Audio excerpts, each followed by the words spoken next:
Assalamualaikum warahmatullahi wabarakatuh. Kami dari kelompok 11 yang beranggotakan. Yang pertama ada Civa Natasiania dengan NIM 1903102079, dan yang kedua ada Zahra Sofin Syairunia dengan NIM 1903102081. Yang ketiga ada Cindy Marcelia Nanda dengan NIM 1903102082, dan yang terakhir ada Anggun Ayu Prasetyo dengan NIM 1903102090. Di sini kami akan mempresentasikan tentang penetrasi e-commerce di wilayah SADC, konsolidasi dan maju-maju. Di sini ada beberapa materi yang akan kami sampaikan. Yang pertama ada karakteristik e-commerce, yang kedua ada tren adopsi umum komersi di wilayah SADC, dan yang terakhir ada faktor-faktor yang mempengaruhi warga adopsi e-commerce.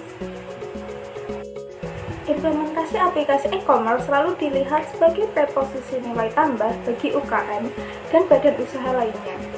Itu karakteristik utama dari implementasi e-commerce adalah pasar global dengan margin, keuntungan yang lebih baik, dan akses mudah ke pelaku pasar, misalnya konsumen layanan atau produk. Hal ini digabungkan dengan pengurangan berbagai biaya yang terkait dengan pemasaran produk atau layanan iklan, atau iklan kampanye kesadaran produk atau layanan, permintaan pemrosesan pesanan, hubungan pelanggan, manajemen inventaris, penyimpanan informasi dan telekomunikasi, dan lain-lain.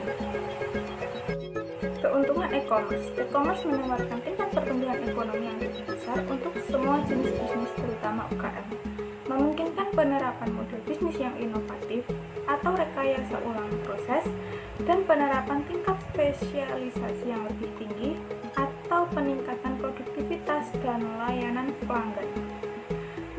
Memungkinkan penerapan model bisnis yang inovatif, yaitu rekayasa ulang proses dan penerapan tingkat spesialisasi yang lebih tinggi atau peningkatan produktivitas dan layanan pelanggan.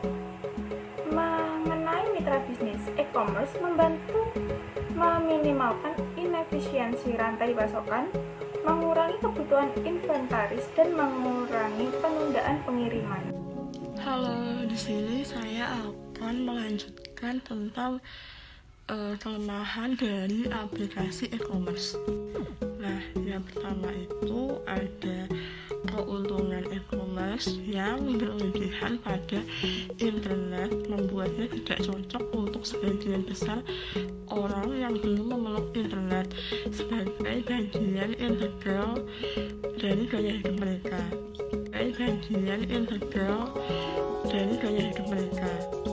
Nah, yang kedua, banyak orang terutama di Afrika belum menanamkan kepercayaan pada aplikasi e-commerce karena privasi dan keamanan dituntut, karena mereka menghadapi dilema setiap kali mereka perlu membocorkan informasi yang sangat pribadi secara online.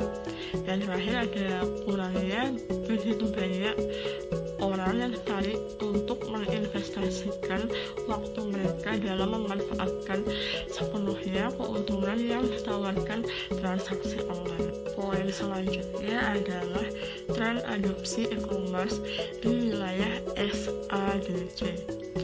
Afrika Selatan bagaimanapun telah menunjukkan kecenderungan yang lebih tinggi untuk transaksi bisnis elektronik. Sedemikian rupa sehingga karakteristik e-commerce di Afrika Selatan melampaui garis antara negara maju dan negara berkembang. Negara-negara lain seperti Zambia, Botswana, dan Zimbabwe menunjukkan potensi pertumbuhan dalam aplikasi e-commerce, tetapi tidak memiliki kebijakan fiskal yang tidak stabil untuk menciptakan lingkungan yang mendukung pertumbuhan mereka. Nah, poin selanjutnya saya akan menjelaskan tentang faktor-faktor yang mempengaruhi warga adopsi e-commerce. Ini dapat dikaitkan dengan kurangnya kampanye kesadaran kepada massa tentang aplikasi e-commerce. Alasan utama lainnya untuk memperlambat adopsi aplikasi e-commerce adalah kurangnya tingkat penetrasi internet ditambah dengan infrastruktur TIK yang belum dikembangkan. Faktor lain yang besar, pada selanjutnya saya akan menjelaskan tentang faktor-faktor yang mempengaruhi warga adopsi e-commerce. Ini dapat dikaitkan dengan kurangnya kampanye kesadaran kepada massa tentang aplikasi e-commerce. Alasan utama lainnya untuk memperlambat adopsi aplikasi e-commerce adalah kurangnya tingkat penetrasi internet ditambah dengan infrastruktur TIK yang belum dikembangkan. Faktor lain yang besar yang membatasi pertumbuhan e-commerce di Afrika adalah kurangnya perlindungan konsumen. Jika informasi atau uang seseorang telah dicuri, dalam banyak kasus tidak ada kerangka hukum dan instrumen yang untuk membawa pelakunya ke pengadilan. Sebagian besar di negara Afrika berbasis uang tunai membatasi penerapan pembayaran online menggunakan kartu kredit. Untuk merasakan tingkat aktual adopsi dan ekapulasi e-commerce ke dalam kerangkaian sosioekonomi, blok SADC, mari kita lihat studi eksplorasi yang berbeda dari berbagai negara SADC. Ada 4 negara yang disurvei, yaitu ada Botswana, ada Zimbabwe, ada Mozambik, dan Afrika Selatan. Dengan 4 negara tersebut akan diketahui bagaimana e-commerce telah digunakan di berbagai bidang ekonomi, manfaat apa yang telah dialami, dan tantangan apa yang telah dihadapi. Berikutnya ada studi eksplorasi. Yang pertama ada Botswana. Botswana telah disebut sebagai pembangkit tenaga ekonomi baru karena pertumbuhannya yang cepat dan cadangan berlian yang kaya serta industri ternaknya. Yang berikutnya ada Zimbabwe. Langkah e-commerce di Zimbabwe belum terlalu terpukul keras. Setelah penandatangan pemerintah persatuan, hal-hal seperti mata uang yang menyusut, hiperinflasi perlahanan yang dihilangkan. Yang berikutnya ada Mozambik.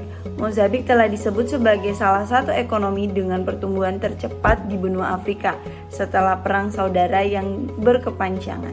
Yang terakhir ada Afrika Selatan. Afrika Selatan adalah pemimpin e-commerce tidak hanya di kawasan SADC saja, tetapi di Afrika pada umumnya meski pertumbuhan ekonominya lebih lanjut. Yang berikutnya ada penetrasi e-commerce di wilayah SADC. Yang berikutnya ada perspektif umum. Wilayah SADC menunjukkan banyak perbedaan dalam tingkat adopsi e-commerce-nya. Yang berikutnya ada lembaga SADC, kerangka hukum dan peraturan e-commerce. SADC dengan tujuan untuk mendorong pertumbuhan e-commerce telah menempatkan instrumen kelembagaan, hukum, dan peraturan yang sesuai. Konsolidasi dan maju e-commerce. Banyaknya tantangan yang datang dengan penerapan e-commerce harus diketahui dari konteks ke konteks jika adopsi e-commerce dapat diwujudkan. Kasus-kasus yang dieksplorasi di wilayah SADC telah menunjukkan bahwa meskipun ada perbedaan dalam penggunaan e-commerce di berbagai negara Afrika, ada alasan untuk percaya bahwa situasinya kemungkinan akan berubah dalam waktu dekat. Ini dikarenakan adanya komitmen dari berbagai bidang untuk mendorong enkapsulasi atau m-commerce dalam berbagai tatanan sosial ekonomi.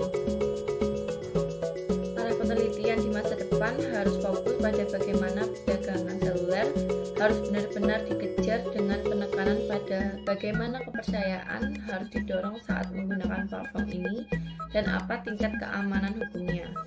Juga pekerjaan di masa depan harus menyelidiki apa cara terbaik untuk mendorong adopsi m-commerce oleh individu biasa, terutama mereka yang berada di bagian terkecil dari blok SADC. Studi kasus dan penyelesaian. Mengikuti pertumbuhan pesat dalam adopsi TIK dasar, terutama teknologi seluler, bab ini telah melihat bagaimana model bisnis baru dari pasar seluler ditelan dalam hierarki sosial ekonomi SADC. Telah terbukti bahwa m-commerce memiliki banyak potensi di Afrika karena lebih dari 2/3 dari target konsumen potensial oleh UKM dan perusahaan bisnis lainnya diketahui memiliki ponsel dengan akses internet. Keberhasilan studi kasus tersebut dibantu dengan penelitian pada dan 4 negara tersebut. Baik, mungkin itu saja yang dapat kami sampaikan. Jika ada salah kata, kami mohon maaf. Wassalamualaikum warahmatullahi wabarakatuh.